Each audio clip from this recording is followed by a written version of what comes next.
Hello Ryerson, my name is Rebecca Ananda and this is The Breakdown.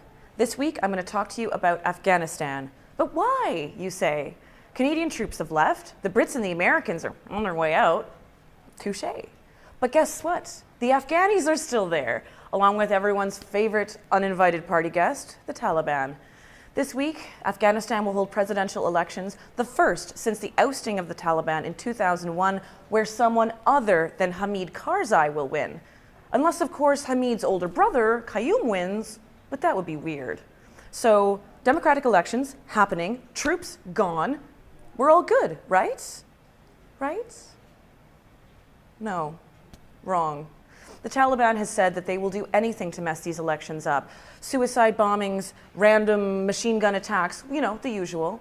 But wait, we went to Afghanistan to get rid of the Taliban.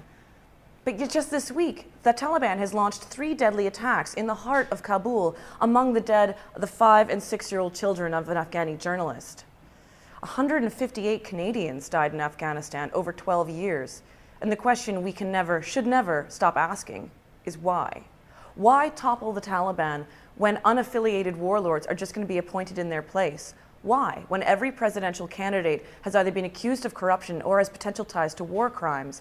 And why, when the country is just as dangerous and unstable as it ever was? The West never got rid of the Taliban. They just chased them for a while. So why did we go? Well, there's no short answer to that. No black and white.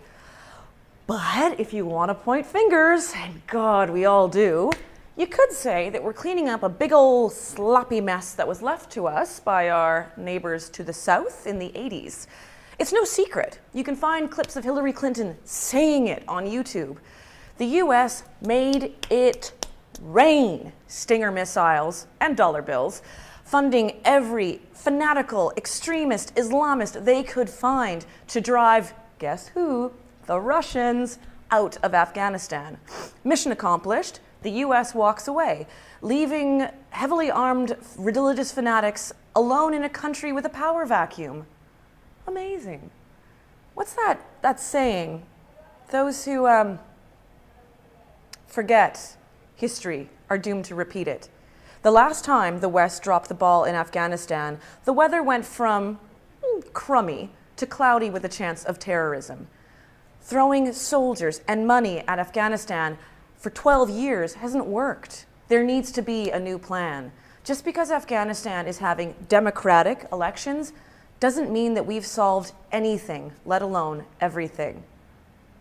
What we really should do is we should go ask the families of the over 14,000 Afghani civilians who've been killed in just the last 4 years.